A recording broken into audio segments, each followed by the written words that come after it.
चलो स्टूडेंट से शुरू करते हैं आज का 17 अगस्त 2020 का न्यूज़पेपर एनालिसिस। और इसमें मैंने दो न्यूज़पेपर को लिया है। पहला आपका फिर से वही द हिंदू, और दूसरा न्यूज़पेपर मैंने कुछ न्यूज़ जो है इंडियन एक्सप्रेस में भी इस बार बड़ी अच्छी आई थी, तो उसको भी मैंने इसमें ऐड ऑन किया है। उम्मीद है कि इससे काफ़ी कुछ क्वेश्चन आपके एग्जाम में आ सकते हैं। तो पहली न्यूज़ देखते हैं क्या रहा। पहली न्यूज़ है United State FDA nod for rapid inexpensive saliva test, ठीक है, ऑफ द कोविड-19। देखो अभी तक जो कोविड-19 का टेस्ट हो रहा है वो दो तरीके से होता है। एक तो आपका तरीका ये है कि आपका नेसल जो आपका नेसल का जो कंटेंट है, एक तो वो कलेक्ट किया जाता है और उसको लेबोरेटरी में भेजा जाता है, लेकिन इट विल टेक टाइम, तो इसका रिजल्ट आने में टाइम लगता है। और दूसरा आपका जो है वो ब्लड सैंपल लिया जाता है, ठीक है, इसमें भी थोड़ा टाइम लगता है। और दोनों ही आपके जो कॉस्ट है उनकी कॉस्ट जो है वो बहुत इस समय हाई है, ठीक है, very high in their cost. तो ये यूएस FDA ने एक नया तरीका जो है कह सकते हो आपका इन्वेंट किया है, और जिसकी जो एक्यूरेसी है वो बोल रहे हैं 93% तक एक्यूरेसी है। और वो ये है कि मुंह का सलाइवा जो है वो कलेक्ट करने के बाद उसमें से वो, अगर वो पेशेंट या वो सस्पेक्ट जो है कोविड-19 पॉजिटिव निकलता है, तो उसके सलाइवा में भी उसके वायरसेस जो है वो आराम से डिटेक्ट हो जाएंगे, ठीक है।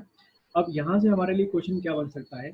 सबसे पहला क्वेश्चन तो यहाँ से बन सकता है कि कोविड-19 के जो इंडिया में टेस्ट चल रहे हैं वो किस किस तरीके के टेस्ट हैं। तो एक तो आप PCR टेस्ट सुन रहे होगे, ठीक है, PCR किट टेस्ट सुन रहे होगे।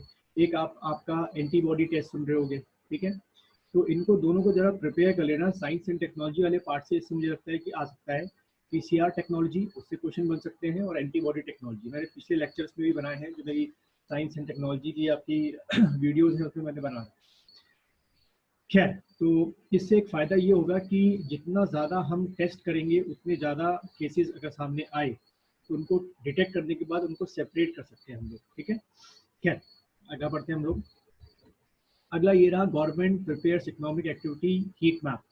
देखो हुआ ये है कि कैसे आप ये डिटेक्ट करोगे कि आफ्टर द पोस्ट कोविड, ठीक है, आफ्टर द पोस्ट कोविड क्या इकोनॉमिक एक्टिविटी शुरू हुई है कि नहीं हुई है। तो उसको पता करने का तरीका क्या होता है, ये इकोनॉमिक्स वाला पार्ट में डिस्कस करूँ आपके साथ, और इकोनॉमिक्स से क्वेश्चन भी आ सकते हैं। सबसे पहला तो ये होता है कि जो आपकी 8 कोर इंडस्ट्रीज है, ठीक है, ये मैं पिछले लेक्चर्स में बता चुका हूँ 8 कोर इंडस्ट्रीज कौन कौन सी हैं। अगर 8 कोर इंडस्ट्रीज में ग्रोथ होती है, निगेटिव में नहीं जाते हैं, सब प्लस में जाते हैं, तो हम ये मान के चलते हैं, जैसे सीमेंट हो गया, आयरन हो गया, स्टील हो गया, हम मान के चलते हैं कि इनकी डिमांड बन रही है, तो इंफ्रास्ट्रक्चर आपका इंक्रीज हो रहा है, इंफ्रास्ट्रक्चर इंक्रीज हो रहा है, प्रोडक्शन इंक्रीज हो रहा होगा, प्रोडक्शन इंक्रीज होगा तो लोगों को एम्प्लॉयमेंट मिल रहा होगा, लोगों को एम्प्लॉयमेंट मिल रहा होगा तो आपका अपने आप जो अनएम्प्लॉयमेंट रेट है घटना शुरू होगा और मनी का फ्लो शुरू होगा। दूसरा एक ये भी तरीका इन्होंने कह सकते हो कि एक तरीके का डिस्कस करना शुरू किया है कि electricity to inter state transport. For example, अगर मैं बोलता हूँ कि महाराष्ट्र में सबसे ज़्यादा फैक्ट्रीज है, और मैं देखता हूँ कि अचानक से महाराष्ट्र में डिमांड ऑफ इलेक्ट्रिसिटी इंक्रीज हो रही है, जो इसमें दिख रहा है आपको, तो ये क्या शो कर रहा है कि उसकी वजह से अगर इंक्रीज हो रही है तो वहाँ पर हो सकता है कि इंडस्ट्रियल एक्टिविटीज अचानक से बढ़नी शुरू हो, ठीक है। तो एक ये भी एक आपका केस हो सकता है। और दूसरा अगर आप इसको देखो, a heat map based on state wise COVID-19 data developed by the Department of Economic Affairs. Economic indicators include electricity consumption, जो मैंने अभी बोला कि अचानक से इलेक्ट्रिसिटी कंजम्पशन वहाँ बढ़ना शुरू हो रहा है, e way bill generation, electronic way bill generation जो हो रहा है, तो ये भी आप गवर्नमेंट ट्रैक कर रही है, एक मैप तैयार करेगी कहाँ कहाँ इस तरीके से ग्रोथ बढ़नी शुरू हो। तो ये एक बड़ा अच्छा तरीका है। और आपके ये वाला कॉन्सेप्ट जो है मेंस में भी एग्जाम में पूछ सकते हैं आपसे कि how you can identify the economic growth by the consumption of electricity, ठीक है। अच्छा, अगला आपका न्यूज में ये रहा, house panel to ask Facebook to explain an action on hate post link to BJP.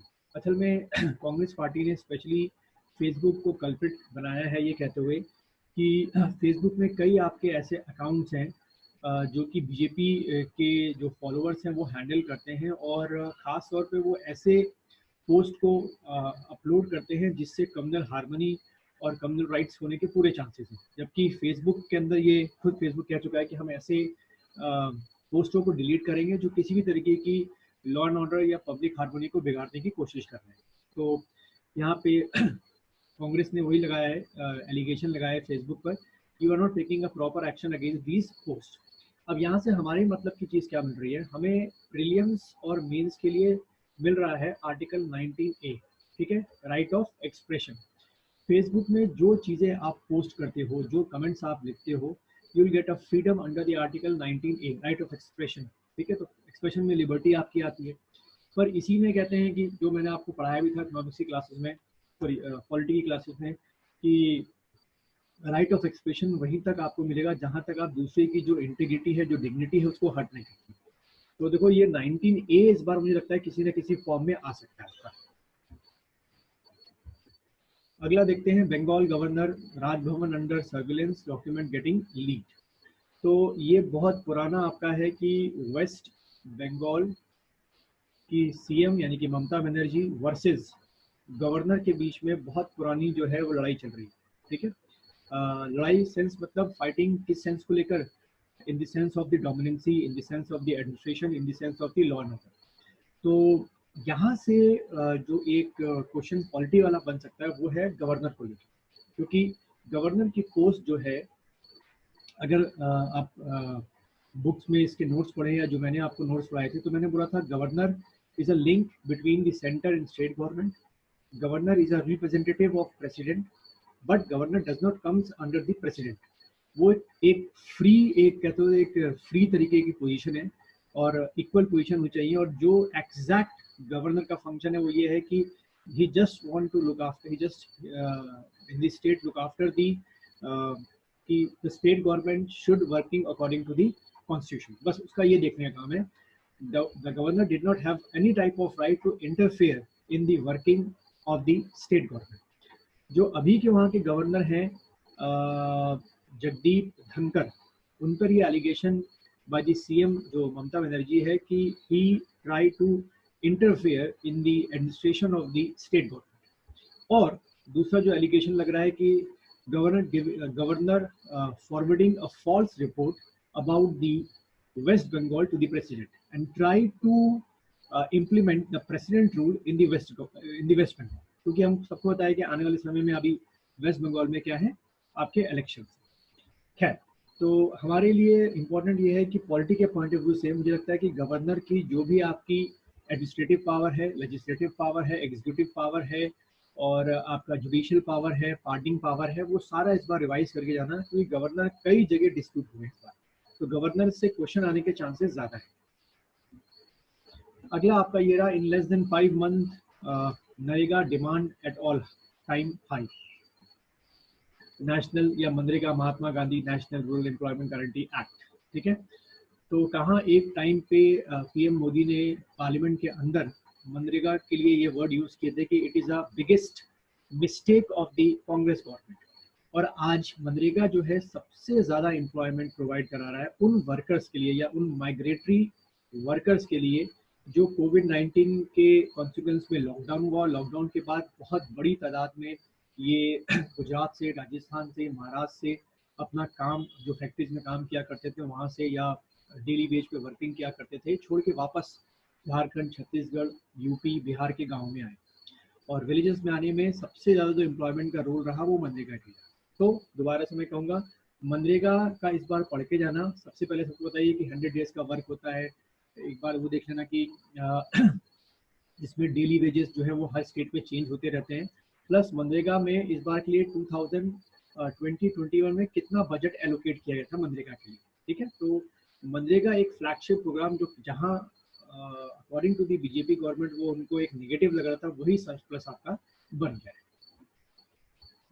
फिर आपका अगर आपको ये दिख रहा हो इंडियन एक्सप्रेस जो था, इंडियन एक्सप्रेस आज पे जो इंडियन एक्सप्रेस था उसके एडिटोरियल में एक अलग से एक एडिटोरियल आया था about the agriculture infrastructure fund. तो ये एक ऐसा टॉपिक था जो मैं एडिटोरियल में था और मैं चाहता हूँ कि आपके साथ हम लोग डिस्कस करें इसको, क्योंकि इसमें से कई ऐसे पॉइंट आपको प्रीलिम्स और मेंस के एग्जाम के लिए मिल सकते हैं, या अगर आप एसी का एग्जाम दे रहे हैं या सीडीएस का देने जा रहे हैं तो उसमें भी आपका एमसीक्यू में क्वेश्चन आ सकता है, ठीक है। तो देखते हैं क्या क्या रहा है इसका क्वेश्चन। तो ये थोड़ा फोटो अपनी हटानी पड़ेगी, उम्मीद है कि सबको दिख रहा होगा, ठीक है। उम्मीद है कि सबको अब ये इमेज दिख रही होगी। तो prime minister Narendra Modi recently launched financing facility of ₹1 lakh crore under the agriculture infrastructure fund.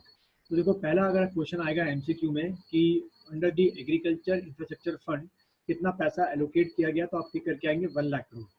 ठीक है। Then the fund has been launch as a part of Atmanirbhar Bharat. तो ये जो एग्रीकल्चर इंफ्रास्ट्रक्चर फंड है ये किसके अंडर में आएगा? आत्मनिर्भर भारत। देखो आत्मनिर्भर भारत की एक बहुत बड़ी स्कीम है, इसको भी हमको प्रिपेयर करना है। इससे मुझे लगता है कि काफी क्वेश्चंस आपके एग्जाम में आ सकते हैं। To make farmer self reliant, ठीक है, the scheme will provide a medium long term debit financial facility.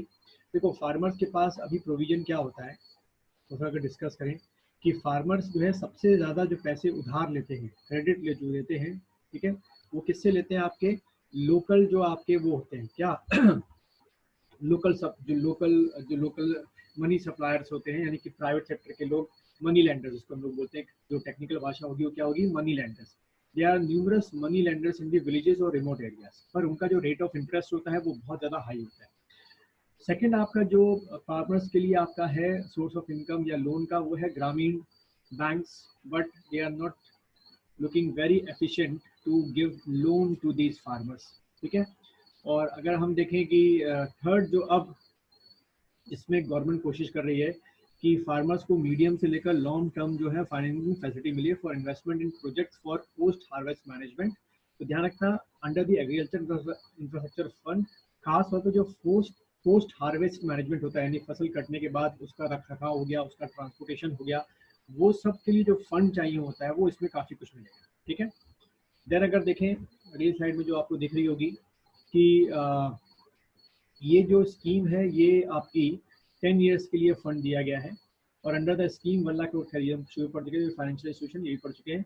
इसमें जो मिलेगा वो मार्केटिंग कोऑपरेटिव सोसाइटी को फंड मिलेगा, फार्मर प्रोड्यूसर ऑर्गेनाइजेशन को फंड मिलेगा, सेल्फ हेल्प ग्रुप हो गया, फार्मर्स हो गया, जॉइंट लाइबिलिटी ग्रुप्स हो गया, सबको इसमें फंड मिलेगा। और कोशिश क्या है कि इन सोसाइटी के थ्रू फार्मर्स को कहीं ना कहीं से फंड मिलना शुरू। ठीक है। देन ये जो लोन फार्मर्स लेंगे मीडियम से लॉन्ग टर्म के लोन, इसमें जो रेट ऑफ इंटरेस्ट है वो बहुत कम रखा गया है, 3% per annum up to the limit of 2 crore. This subvention will be available for maximum period of 7 years. ठीक है। कुछ भी नहीं होता है, फार्मर्स को बहुत अच्छा है अगर ये स्कीम चल जाए। Then credit guarantee coverage will be available for eligible borrowers for the financial facility under the credit guarantee fund trust for micro and small schemes। ठीक है। तो ये देखो एक अलग से हमें क्वेश्चन मिल रहा है, मुझे लगता है कि ये आपके एग्जाम में आ सकता है, जहाँ से ये जो CGTMSE स्कीम है इसके बारे में थोड़ा सा आप लोग पढ़ लेंगे। ठीक है। ठीक। तो ये कुछ था जो मुझे लगा कि आप लोगों के साथ डिस्कस करना चाहिए था, एग्रीकल्चर इंफ्रास्ट्रक्चर फंड। ठीक। आज के द हिंदू और इंडेक्स में जो मुझे लगा कि कुछ इंपॉर्टेंट चीज़ें थी जो डिस्कस करना चाहिए, बाकी काफ़ी न्यूज़ थी पर वो एग्जाम के पॉइंट से मुझे लगता नहीं है कि आपके एग्जाम में आ सकती। ठीक है। चलो जो असाइनमेंट्स मैंने आपको दिए हैं उसको कवर अप कर लेना, मिलते हैं फिर कल